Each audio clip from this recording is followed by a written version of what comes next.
Dua pria ini mendorong kakek dan nenek ke tepi jurang. Donly dan Jiwan yang ada di sekitar lokasi menjadi terkejut. Donly pun mulai mendekati kedua pria ini. Tiba-tiba dua pria yang telah membunuh para lansia ini malah menembak Donly dan Jiwan. Donly dan Jiwan pun menyerang kedua pria berpakaian rapi ini. Jiwan dan Donly terlibat perkelahian dengan dua pria aneh ini. Donly yang ahli bela diri pun mampu mengalahkan musuhnya. Begitu juga Jiwan. Jiwan mampu membunuh pria yang telah membunuh kakek dan nenek ini. Namun kedua pria yang telah tewas ini bangkit lagi dari kematian. Dua pria ini kembali menyerang Jiwan dan Donly. Ternyata kedua pria aneh ini bukan manusia biasa.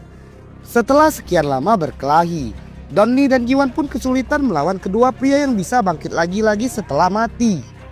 Akhirnya muncullah seorang wanita. Wanita ini membantu Donly dan Jiwan melawan kedua pria aneh ini. Dengan memenggal kepala kedua pria ini, wanita yang baru datang ini mampu membunuh kedua pria ini. Setelah mengalahkan kedua pria aneh ini, Donly dan Jiwan menguburkan jasad nenek yang dibunuh oleh dua pria aneh. Setelah mengubur jasad sang nenek, Donly dan Jiwan pun mendatangi wanita yang telah menolongnya dalam menghadapi dua pria aneh tadi malam.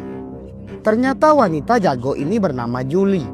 Julie merupakan seorang tentara di pasukan khusus. Dan Julie menjelaskan bahwa dua orang aneh yang kuat semalam menyerang Donly dan Jiwan adalah mantan anak buahnya di militer. Julie pun menjelaskan bahwa dirinya adalah seorang militer yang menjalani tugas untuk mencari korban gempa yang tersisa. Namun manusia yang selamat dari gempa sangatlah sedikit. Kota sudah hancur di saat pencarian mencari sisa manusia yang masih hidup pasca gempa. Julie dan anak buahnya yang bernama Kwon menemukan sebuah gedung apartemen. Julie dan Kwon beserta timnya mendatangi apartemen ini. Saat tiba di apartemen itu, ternyata apartemen ini merupakan penampungan bagi manusia yang masih hidup pasca gempa bumi. Namun di apartemen ini ada seorang dokter sekaligus ilmuwan. Dokter sekaligus ilmuwan ini bukannya membantu para pengungsi korban gempa, malah membuat suatu penelitian dan menjadikan remaja dan anak di bawah umur sebagai bahan penelitiannya. Ilmuwan ini bernama Yang Gisu. Yang Gisu membuat penelitian untuk menciptakan manusia kuat, manusia yang bisa bangkit dari kematian, dan menjadikan manusia mampu bertahan walau tak makan dan minum walau berbulan-bulan.